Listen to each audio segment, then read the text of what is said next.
Olá, queridos amigos, irmãos, estamos aqui novamente.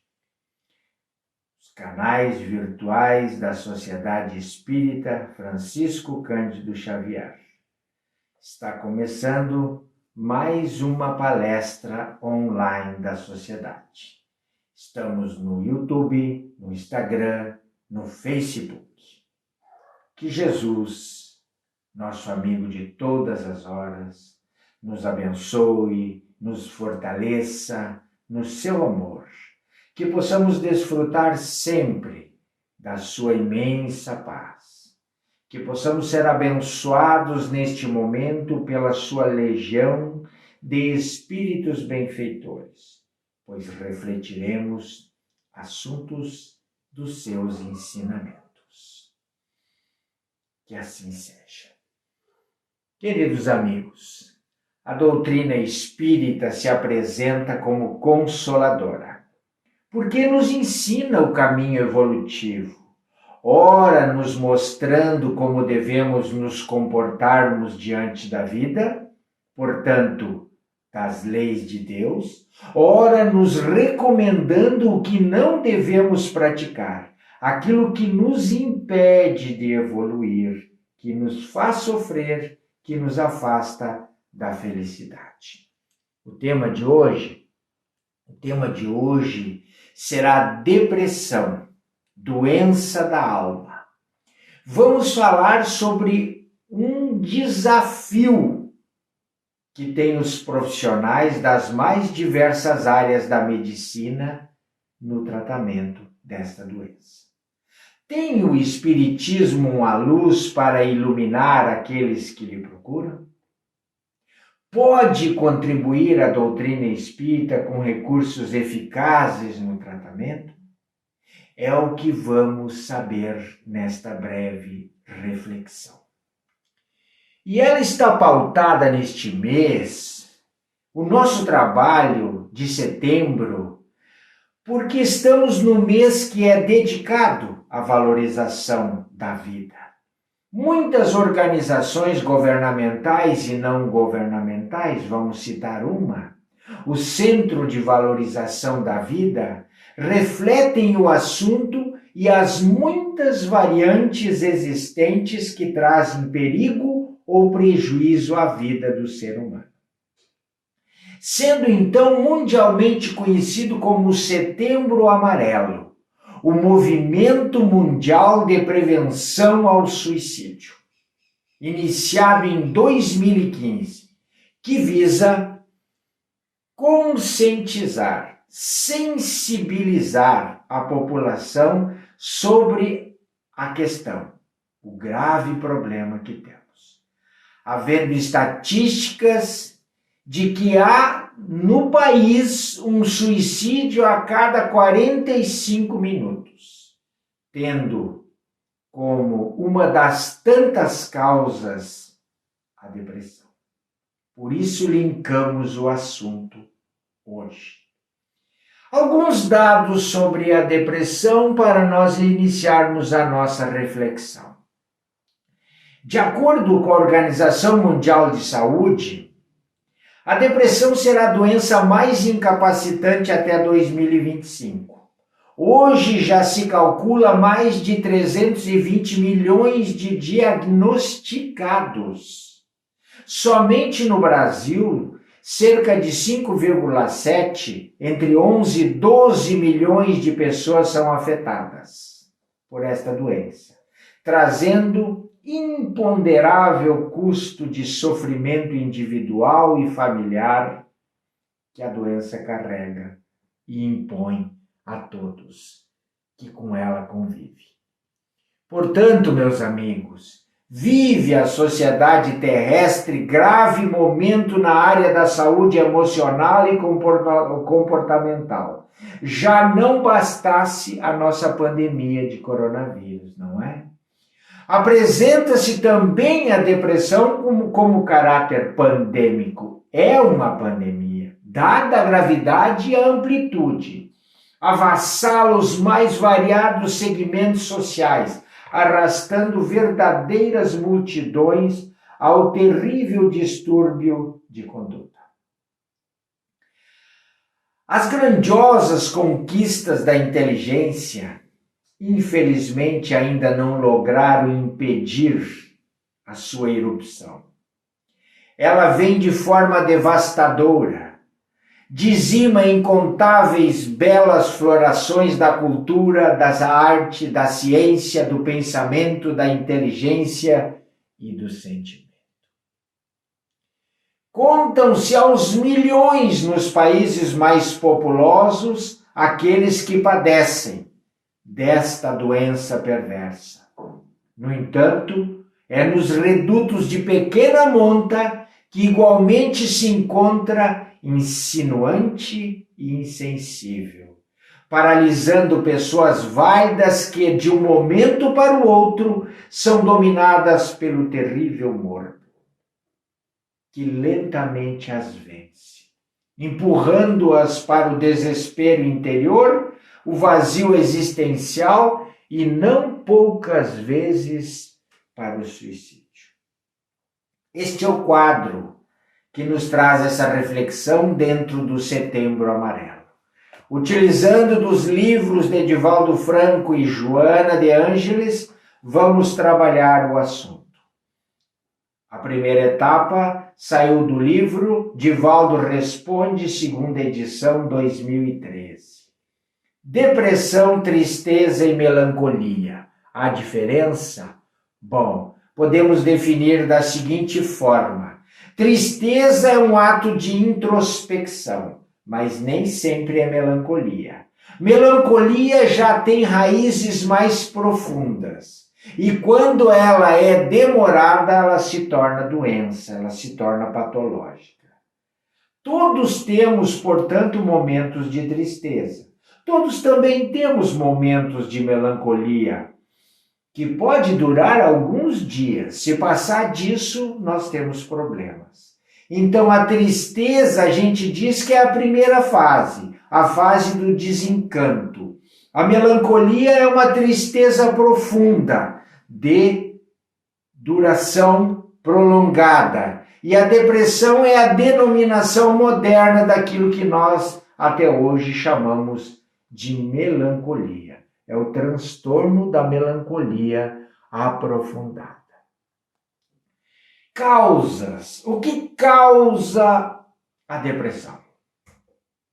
Estima-se, embora essas estimativas não sejam precisas, que de 15 a 25% da população mundial sofra desses transtornos psiquiátricos. Do ponto de vista espírita, responde Divaldo, todos esses fenômenos são do espírito. Doente, portanto, é o espírito. Aliás, diz Divaldo, como assevera a Organização Mundial de Saúde, não existe doenças, mas doentes. Quando o indivíduo tem débitos perante a consciência cósmica, quando é um enfermo espiritualmente, encontra-se com predisposição para deixar-se afetar por essas ondas de perturbação, de desajustes. Esses conflitos que vêm como heranças ancestrais dos seus desatinos. Dessa maneira, a melancolia e a depressão encontram-se em germes dentro de cada um de nós, esperando para eclodirem, dependendo do evento traumático que vamos sofrer nesta vida. Existe, no entanto, diz Divaldo, fatores endógenos, como a hereditariedade. E diz ele que todo aquele que descende de um depressivo tem 30% de probabilidade de também adquirir depressão. Todo aquele que descende de um casal de depressivo, a chance para ter depressão aumenta para 70%. Percebam como a hereditariedade funciona nesses casos? Mas há também os fatores exógenos, aqueles externos, tais como relacionamentos psicossociais e fenômenos socioeconômicos. Eu diria que afetam de forma incrível. Acredito que seja a predominância os relacionamentos psicossociais e os problemas socioeconômicos.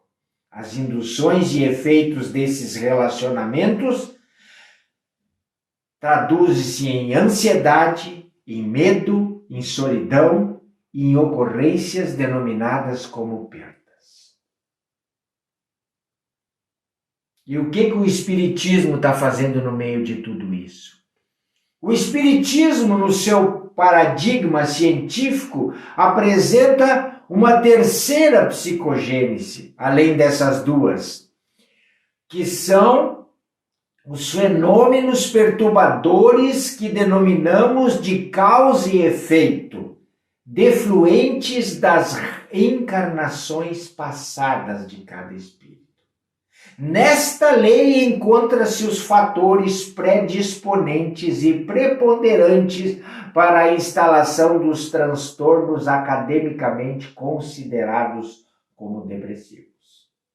O Espiritismo, ainda dentro desta terceira psicogênese, ele identifica uma outra síndrome. O que é? A obsessão, que é a interferência de espíritos perversos em nossa vida. Quando nós, por eventos traumáticos, emocionais, psíquicos ou físicos desta vida, nos entristecemos e entramos naquele processo melancólico que origina a depressão, nós abrimos essas janelas da alma, porque está em germe dentro de nós, trazemos os problemas não resolvidos de vidas passadas e com eles, aqueles agentes, aqueles irmãos que nós deixamos para trás, prejudicados pelas nossas ações, que querem vingança, que querem nos obsidiar. A abrangência do problema é muito significativa. Disso nós tiramos do livro Vitória sobre a Depressão, também de Divaldo com Joana de Ângeles. E lá está escrito que a abrangência é geral. O que é geral? Afeta o infante, o adolescente, o adulto jovem, o adulto maduro e o adulto senil. Manifesta-se nas fases pré-parto, pós-parto, é igualmente psicoativa, sazonal, unipolar e bipolar, com alternâncias de humor, não poucas vezes avançando inclusive para transtornos psicóticos mais graves. É muito sério, minha gente. É muito sério. Este quadro que eu estou tendo até dificuldade para conceituar é o que vive quem está com depressão. Pode-se afirmar que a depressão é a ocorrência que se manifesta como distúrbio de todo o orgânico e resulta de problemas do quimismo neural, como a falta de alguns neuropeptídeos, neurocomunicadores, neurotransmissores, que são os responsáveis pela alegria, pelo bem-estar, pelo afeto, pela alegria de viver. Quais são eles? A dopamina, a serotonina e a noradrenalina. Uma vez entrado em estado de depressão e perdendo a vontade de viver, o organismo não produz mais estes neurocomunicadores e as coisas se agravam sobremaneira, sob o ponto de vista orgânico. Mas a depressão é doença da alma também. É uma alma que se sente culpada, porque daí tu acaba ativando esse processo. Não poucas vezes carregamos esses sentimentos no nosso inconsciente. Comportamentos infelizes praticados em encarnações anteriores, como falei, são consequências. Geram essas consequências, que devem ser tratados no cerne da sua origem. Aí a gente abre uma pausa para sair um pouco do aspecto conceitual de depressão para o aspecto filosofal da origem. O espírito é um viajor incansável da imensa estrada de reencarnações. Avança, avança de treva para a luz, do instinto para a inteligência. Com essa, exercita a razão, logo mais exercitará a intuição. O seu comportamento esteve adstrito aos impositivos do primarismo até bem pouco tempo, porque nós fizemos uma longa jornada pelas esferas dos níveis inferiores, ou pelos outros níveis da criação. Nessa trajetória, nos faltava o real discernimento sobre o bem e o mal, ou mesmo tomando conhecimento, os automatismos fisiológicos e psicológicos nos levaram a praticar comportamentos egoísticos e insensíveis, gerando situações de profundas perturbações.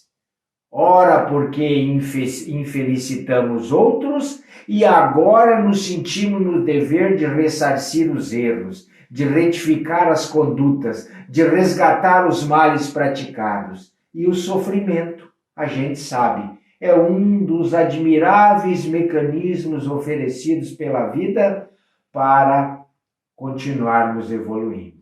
Podemos evoluir de outra forma, mas o sofrimento está posto como uma ferramenta de evolução. Podemos então asseverar que na maioria dos transtornos depressivos a causa é de natureza espiritual, que após desencadeada pelos fenômenos orgânicos, falamos antes, psicológicos ou fisiológicos, torna-se complexa, em razão da influência perniciosa das personalidades dos nossos irmãozinhos que acompanham a abertura deste portal que chegou até nós. E qual a melhor terapia para tudo isso? Qual a melhor terapia? O que podemos fazer, Jussi? Não nos assusta. Não quero assustar. Nós estamos refletindo sobre o problema, dizendo da gravidade para justamente encaminhar cada um que nos ouve, cada um que está nos assistindo para a solução, porque ela existe, sempre existe, claro que existe. Então, há duas correntes na medicina clássica que tratam os transtornos. Os psiquiatras defendem a necessidade de normalizar as desordens bioquímicas do cérebro, responsável pelos distúrbios emocionais, e os psicólogos e os psicanalistas defendem a necessidade do indivíduo autoconhecer-se para identificar e sanar os conflitos emocionais desencadeadores do problema. Para Divaldo Franco, as duas são muito importantes, mas ele recomenda sem dúvida a terapêutica psiquiátrica. Acredita pessoalmente que a problemática dos neurotransmissores em disfunção respondem perfeitamente por esses e outros transtornos. É claro que para que tal ocorra, há fatores genéticos, portanto endógenos, e a psicologia pode contribuir de maneira eficaz para o reequilíbrio.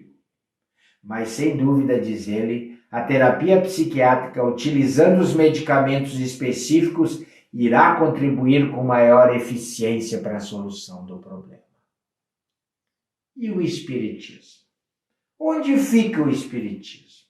O Espiritismo, por sua vez, oferece, dentro das técnicas modernas da doutrina, a conscientização do paciente, conduzindo-o à realidade do que ele é, despertando-o para a compreensão de que somente sofre aquilo que é resultado das suas ações infelizes.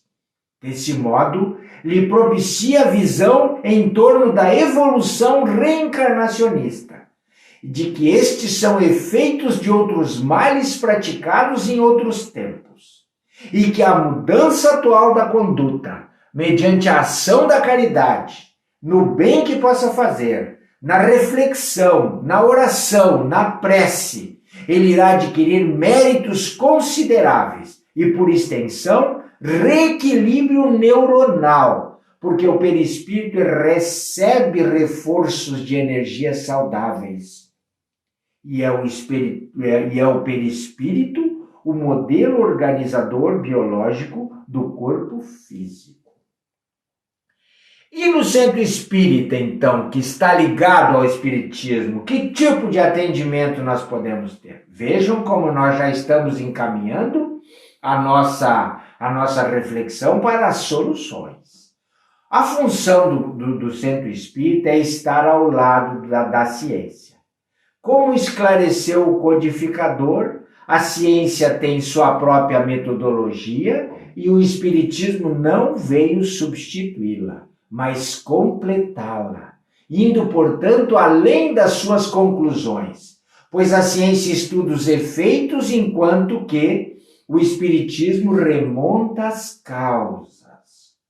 Todo centro espírita deve ter um atendimento fraternal para que a pessoa para a pessoa que chega e se apresenta com este problema, encaminhando-o para os diversos setores da instituição, onde as terapêuticas, todas elas energéticas baseadas no Evangelho de Jesus, irão auxiliá-lo a fazer o seu tratamento, a autodescobrir-se, a autorrealizar-se terapeuticamente, sem abandonar nunca o concurso precioso da ciência acadêmica.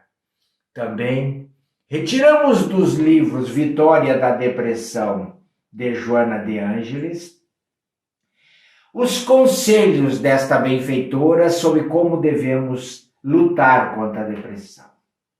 Viver com alegria, diz ela. Saúda o dia nascente com alegria de viver, aureolado pela gratidão a Deus. Cada dia abençoada oportunidade de crescimento pessoal e espiritual na nossa vida, de iluminação interior. Quando se abre a mente e o coração à alegria, é possível descobri-la em toda parte, bastando olhar a vida e eis ela, alegria jubilosa a nos contemplar. Também refere ela sobre a fé e a bênção.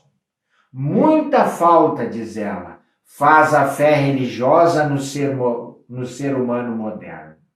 Por ser um archote luminoso em noite escura, a fé nos conduz, nos carrega de maneira segura pelos escuros caminhos em que somos convidados a percorrer muitas vezes. Ninguém, diz ela, jornadeia na terra sob imposições punitivas. A justiça de Deus é equânime. Não varia de um ser para outro.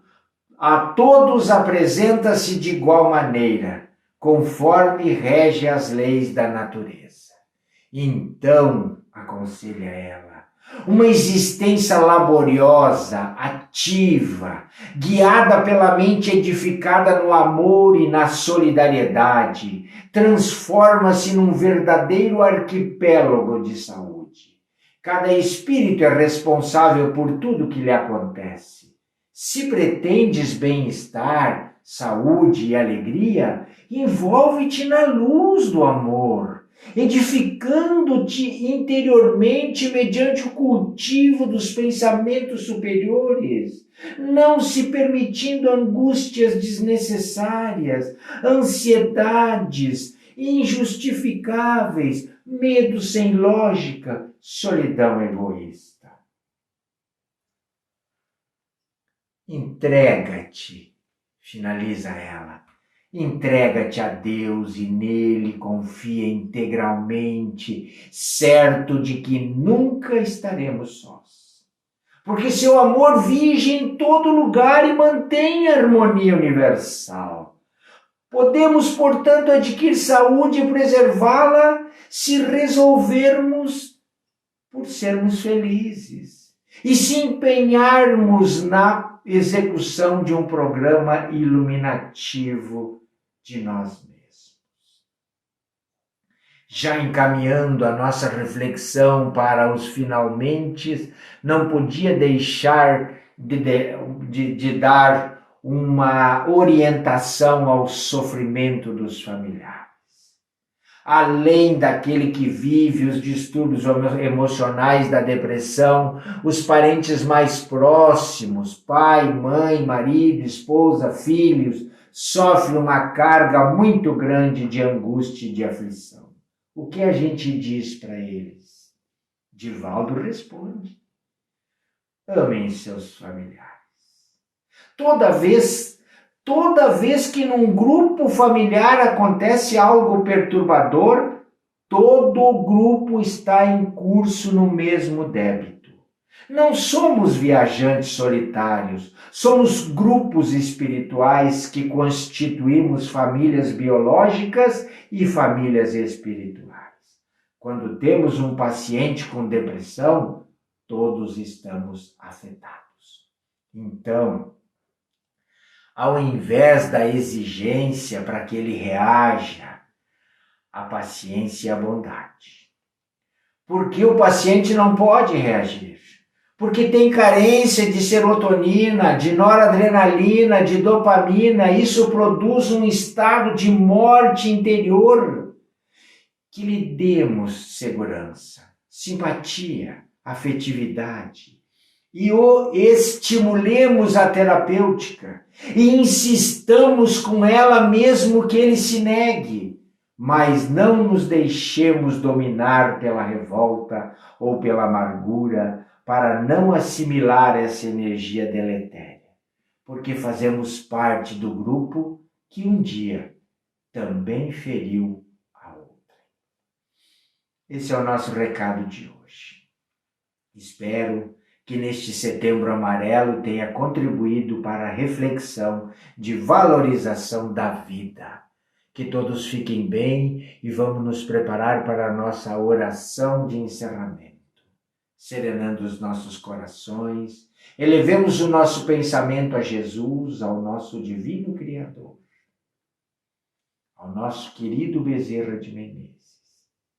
Agradecendo tudo que somos e tudo que temos, o momento que vivemos, as reflexões que somos colocados à prova e suplicando a Deus que as falanges benfazejas de Jesus possam nos envolver, nos equilibrar, nos fortalecer, nos curar se for da tua vontade, Senhor. Possam trabalhar aquilo que temos de mérito para lutar contra os nossos vícios, fortalecendo as nossas virtudes, para que possamos lutar contra as nossas ilusões, os nossos desencantos, derramando sobre nós bálsamos curativos, estímulos, para que nos tornemos, a partir de hoje, melhores do que fomos ontem, mais mansos, mais amorosos, mais pacienciosos, mais fraternos, renovados na fé e na esperança. Muito obrigado pela oportunidade. E que assim seja. E até um próximo encontro.